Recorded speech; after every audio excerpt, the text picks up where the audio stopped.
Peruntungan, karya Tutinonka, narator Hanifah Abu Marzuki.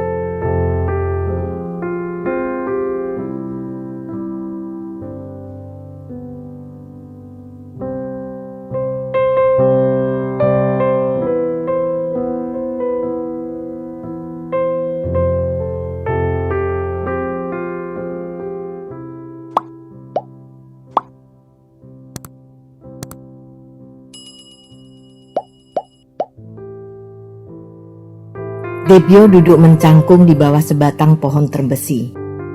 Di hadapannya, lapangan berumput kering tergelar dalam panggangan sinar matahari. Di seberang lapangan, gedung SD yang dicat putih tampak menyilaukan mata. Bau debu yang berterbangan menyuruk-nyuruk ke hidung Debyo, membuatnya terbersin-bersin. Debyo meraih sepotong ranting. Dioret-oretkannya ke tanah di depan kakinya.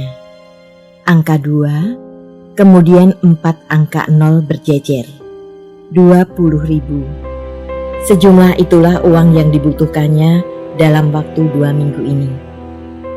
Menjelang liburan semester nanti, kawan-kawan sekelasnya SMP Negeri kelas 3 akan mengadakan camping ke Sindet, daerah Imogiri.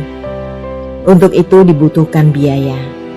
15.000 untuk makan, 5.000 untuk perlengkapan. Debyo tidak mungkin tidak ikut, sebab dia punya 2 strip merah di lengan baju pramukanya. Kepala regu, dan camping adalah hobi. Tetapi 20.000 itu benar-benar memusingkan.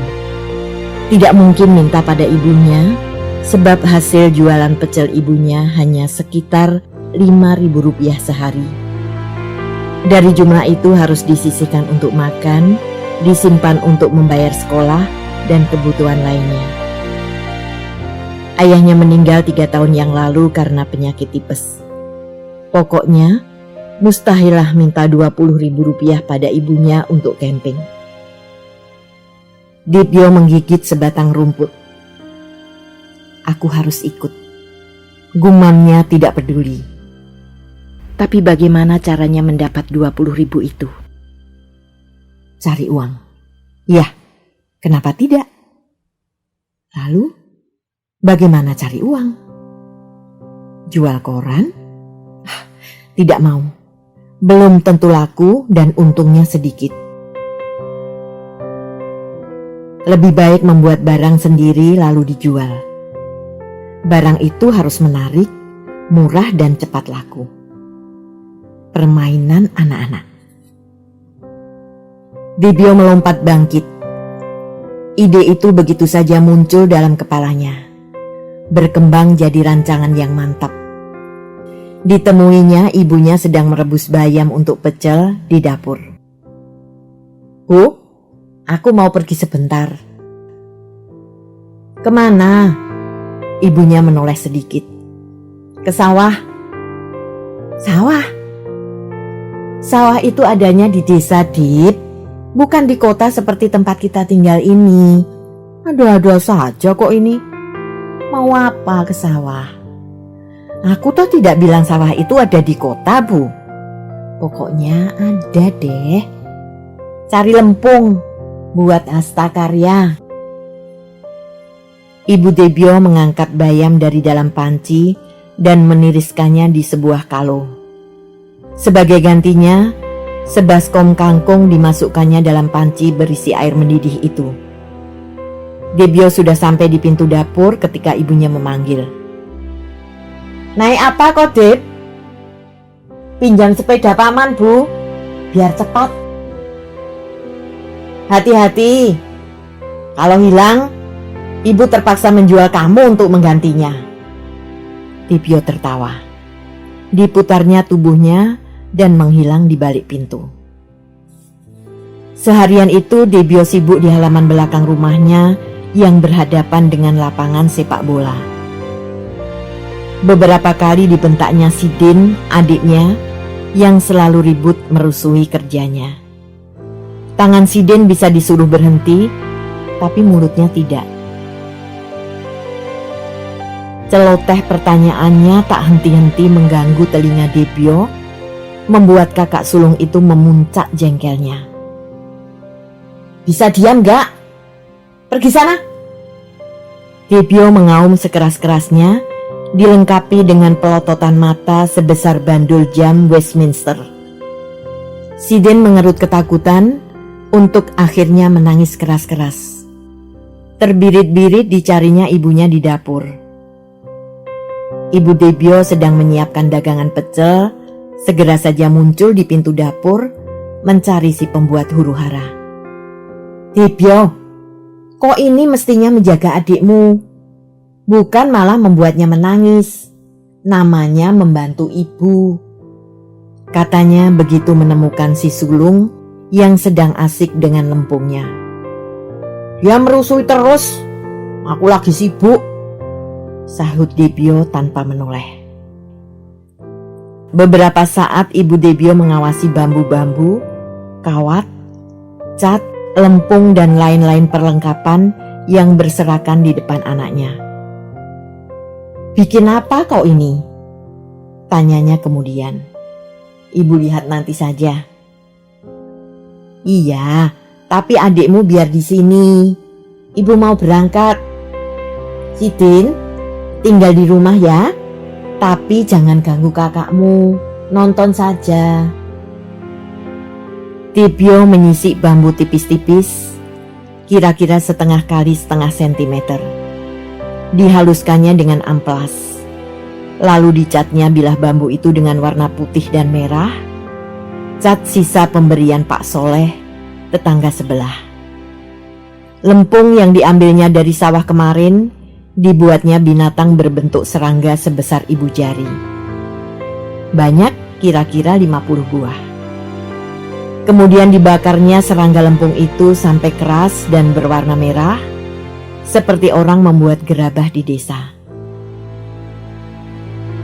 Kemudian kawat dipotong-potongnya sepanjang setengah meter, dibuatnya lekuk mengombak yang rata. Serangga lempung yang sudah jadi dicatnya dengan rapi. Debyo mengerjakan semuanya dengan tekun dan hati-hati. Pekerjaan Debyo tidak bisa selesai dalam satu hari. Jam 5 sore dikumpulkannya serangga, bambu dan kawat-kawatnya. Disimpannya dalam sebuah kotak dengan hati-hati, seperti seorang tuan tanah menyimpan lembaran uangnya. Setelah 4 hari bekerja keras, selesailah. Sidin dan Toto, dua adiknya yang baru berumur 4 dan 5 tahun, melonjak kegirangan melihat serangga yang meluncur berlenggak-lenggok sambil melambai-lambaikan 6 kakinya. Jadi begini, bilah bambu yang sudah dicat itu oleh Debyo dibuat bentuk setengah lingkaran dan dua ujungnya dihubungkan oleh kawat yang dibuat mengombak, seperti busur panah. Serangga lempung itu diberi lubang dalam tubuhnya, dimasukkan ke dalam kawat berombak. Kawat yang mengombak-ombak itu menyebabkan tubuh serangga terpental-pental dan keenam kakinya yang terbuat dari karet gelang menggapai-gapai. Persis seekor serangga yang sedang bergerak. Lucu. Benar-benar satu karya yang hidup sekali. Debyo mengamati hasil kerjanya dengan puas. "Gurumu menyuruh membuat hasta karya sebanyak itu, Deb?" Debyo menoleh. Ibunya berdiri di belakang punggungnya, tersenyum memandangi serangga-serangga Debyo berlompatan. "Ini bukan untuk dikumpul, Bu. Mau aku jual. Kalau ibu, berapa mau membeli mainan semacam ini?" Ibu Debyo terdiam. Dipandanginya punggung anaknya dengan terharu. Jadi Debyo mau mencari uang, bukan sekedar bermain-main dengan lempung, pikirnya. Anak seumur Debyo tentu punya macam-macam keinginan yang semuanya membutuhkan biaya. Dan Debyo tidak pernah menyampaikan padanya, melainkan berusaha mencari uang sendiri. "Berapa, Bu?" Ibu Debyo cepat-cepat mengusap sudut matanya. Tersendat-sendat dijawabnya pertanyaan anaknya. Kalau ada orang menawari permainan macam itu, ibu tidak akan membelinya, Dip. Ibu tidak punya uang. Tapi kalau ibu diminta untuk memberinya harga, ibu memberi harga Rp1.000. Kalau begitu, akan aku jual Rp1.000, seru Debyo girang. Titisari melangkah cepat sepanjang gang menuju rumahnya. Tas kuliah dicangklongnya di bahu kiri, tangan kanannya menjinjing literatur setebal 6 cm. Kembang sepatu merah yang mekar di sepanjang jalan tak begitu menarik minatnya. Dia ingin segera tiba di rumah, ingin segera melihat ada apa di meja belajarnya sekarang. Kerikil di halaman rumah nomor 15 gemerisik terinjak sepatu Titisari. Gadis berkacamata itu masuk lewat pintu samping yang tak pernah dikunci, langsung menuju kamarnya. Pada jarak setengah meter di depan hidungnya, pintu kayu berwarna coklat itu terkuak. Sepasang tangan teracu ke depan. Sebelah kiri melambai-lambaikan kertas berwarna hijau, sebelah kanan mengacungkan sepasang sepatu yang meringis bagian depannya, mempertontonkan taring paku yang bercuatan. Apa-apaan nih? Titisari memandang kertas hijau dan sepatu yang menyambutnya itu berganti-ganti. Terdengar tawa Yuni, si pemilik sepasang tangan itu. Diturunkannya kedua belah tangannya dan mundur 3 langkah untuk memberi jalan pada kakaknya. Pokoknya mesti ada sepatu baru untukku. Punyaku sudah protes minta dipensiun, katanya sambil melemparkan sepatu ke pojok kamar. Titisari tersenyum. Diletakkannya buku tebal berbahasa Inggris itu di meja tulis. Tempat bagi tas adalah sangkutan di dinding. Berapa? Tanyanya sambil meraih wesel di tangan Yuni. 300. Wuih! Titisari berseru kegirangan. Ditelitinya angka yang tertulis pada wesel itu. Memang Rp300.000. Cukup banyak.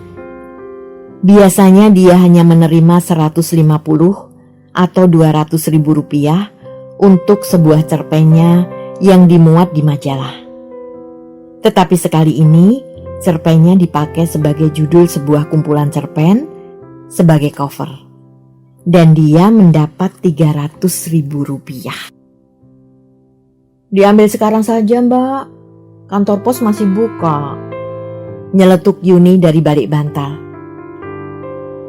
Besok aja ah. Uang urusan gampang. Titisari berlagak. Cia, soknya mentang-mentang lagi banyak uang. Kalau nggak ada cerpen yang dimuat? Titisari tersenyum. Dia memang sedang banyak uang. Seminggu yang lalu, honor novelette-nya datang. Rp750.000. Dan masih ada satu lagi cerpennya yang akan terbit akhir bulan nanti. Jadi pengarang memang enak. Pertama, kepuasan batin. Rasanya plong sekali kalau ada cerpen atau novelette yang dimuat. Apalagi kalau mendapat tempat yang agak baik, misalnya sebagai bonus majalah atau cerpen cover dan dipuji orang. Kedua, nama jadi dikenal orang. Kalau ketemu orang baru dan si orang baru berkata dengan kaget, "Oh, ini toh si Anu. Saya sering baca ceritanya loh." Wah, rasanya jadi astronot terbang ke bulan. Ketiga, sekali-sekali boleh berlagak di depan orang tua. Titi bayar kuliah sendiri kok, Bu. Atau, Bu, ini buat beli kerupuk. Nah loh. Titisari menghindari pikiran bahwa membuat cerpen adalah untuk mencari uang. Kalau begitu caranya, maka dia akan jadi pengarang yang produktif tapi tidak berkualitas. Tidak punya misi dan tujuan yang terarah. Bagi dia, Menulis adalah menyampaikan unek-unek, impresi dan buah pikiran yang timbul dari suatu peristiwa yang ada di sekelilingnya. Kalau toh untuk itu dia memperoleh uang, ya disyukuri saja. Habis mau apa? Titisari paling benci kalau ada orang yang mengagumi dia dengan "Senang ya, bisa cari uang sendiri." Hargailah kreativitasku, jangan uangku. Begitu selalu dia marah-marah.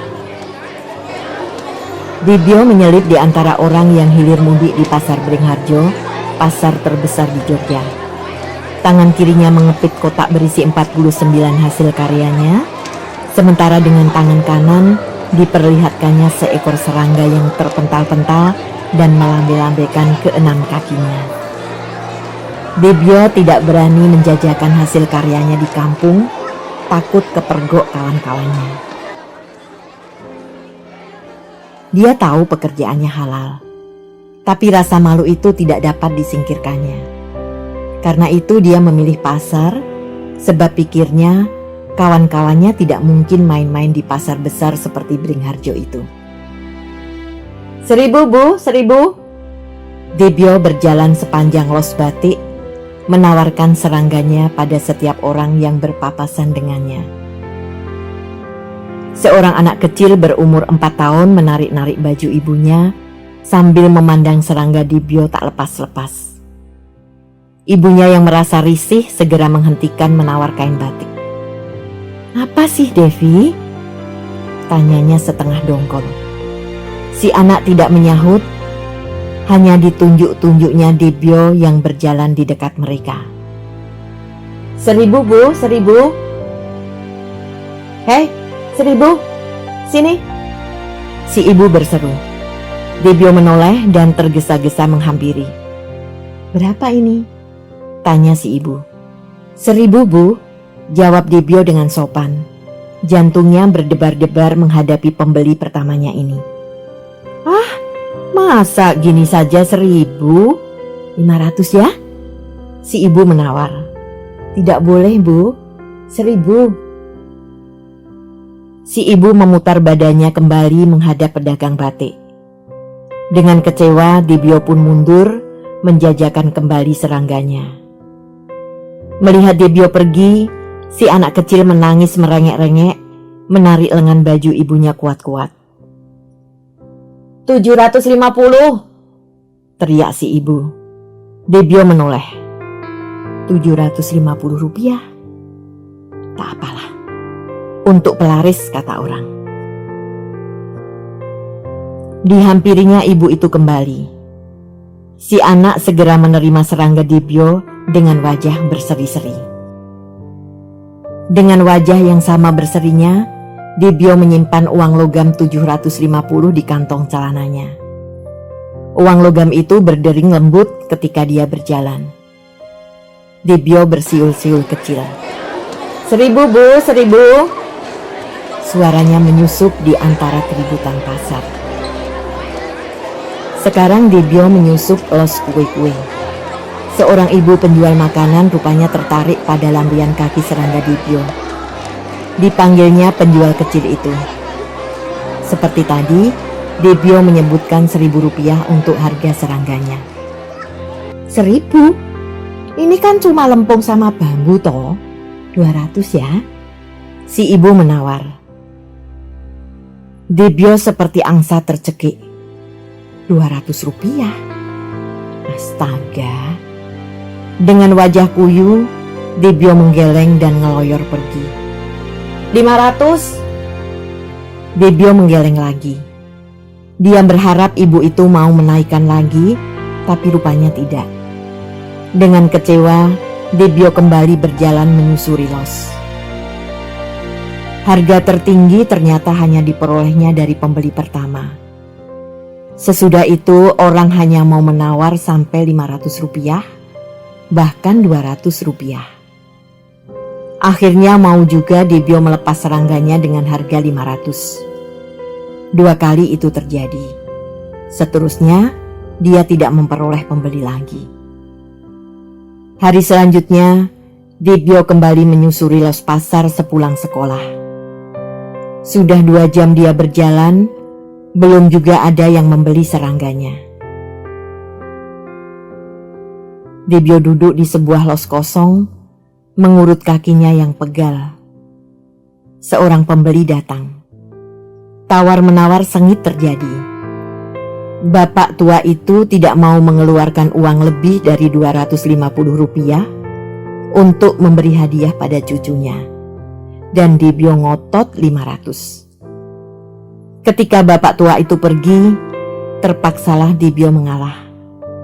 Ditukarnya serangga dengan uang logam kecil bertuliskan angka Rp200. Selanjutnya, Dibyo berhasil melepas 2 serangganya lagi, tapi semua hanya dengan harga Rp200. Tak apalah, 200 pun lumayan. Dibyo menghibur hatinya sendiri. Titisari sedang menawar semangka ketika dilihatnya seorang ibu mengulurkan sekeping uang 200 pada seorang anak laki-laki berkaos dan celana pendek. Di tangan anak laki-laki itu, seekor serangga meloncat-loncat naik turun seperti binatang hidup. Titisari segera membayar semangka yang dipilihnya dan menghampiri Dibyo. "Berapa ini?" Titisari memutar-mutar serangga Dibyo. 200, Mbak. Dibyo tidak berani menaikkan harga, sebab si ibu yang barusan membeli serangganya masih berdiri di situ. "Kau buat sendiri?" tanya Titisari sambil meneliti hasil karya itu. Catnya bagus dan rapi, juga bentuk serangganya tidak asal jadi. Hasil karya yang bagus. Ya, Dibyo tersipu-sipu, cemas kalau Titisari mengatakan jelek. "Mencontoh dari mana?" "Bikin sendiri kok, Mbak." Itulah sebenarnya yang menarik Titisari, kreativitas dan kemampuan. "Berapa hari kau bikin ini?" tanyanya. 4 hari. "Tapi bukan itu saja, Mbak. Banyak yang lain," sahut Dibyo sambil membuka kotaknya.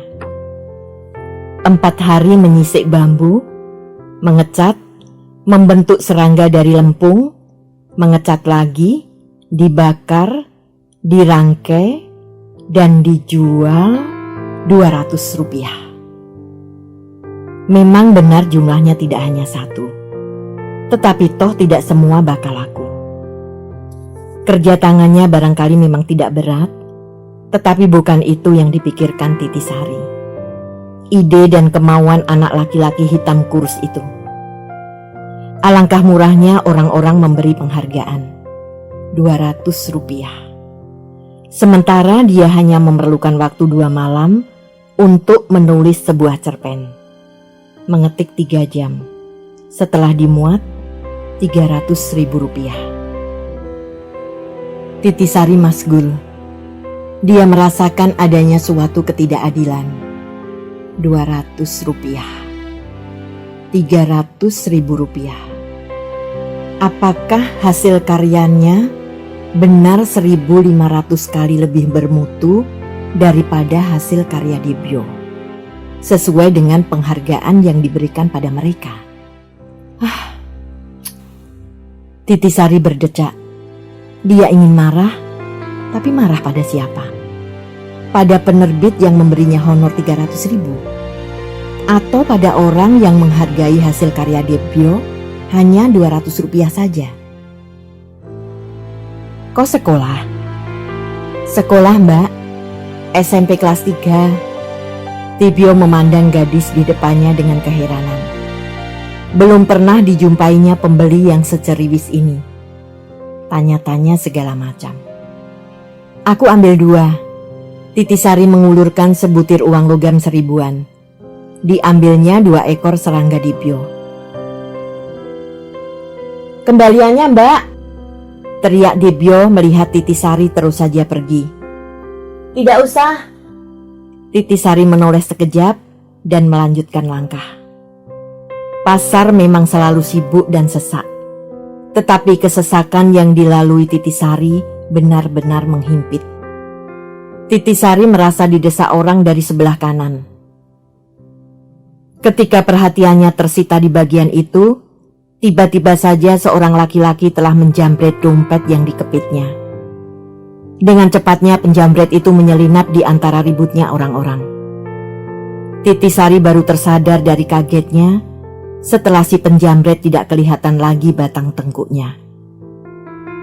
"Copet! Copet, tolong!"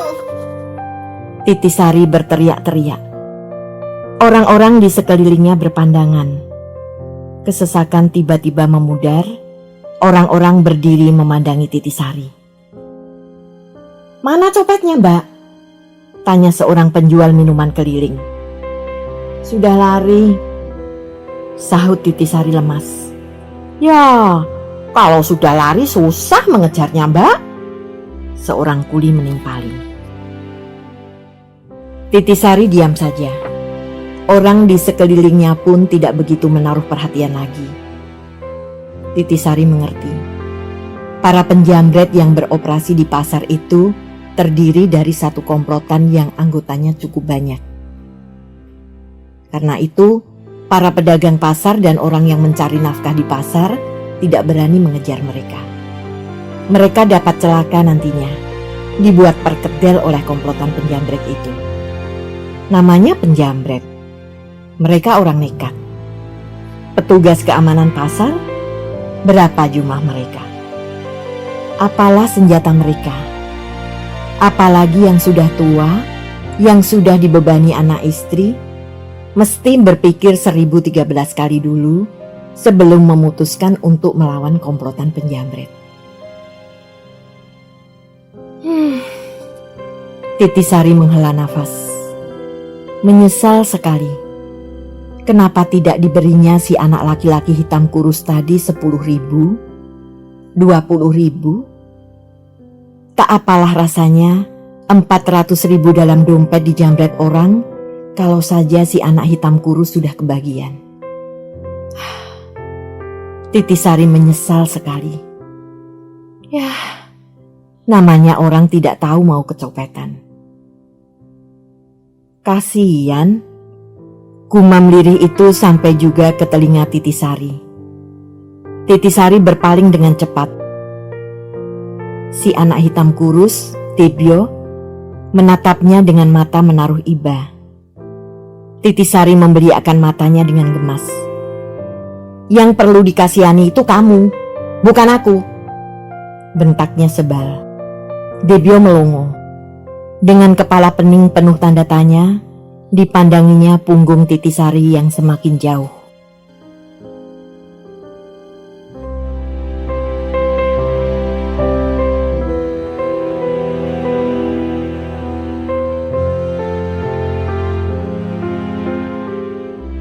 Terima kasih telah menikmati cerita ini.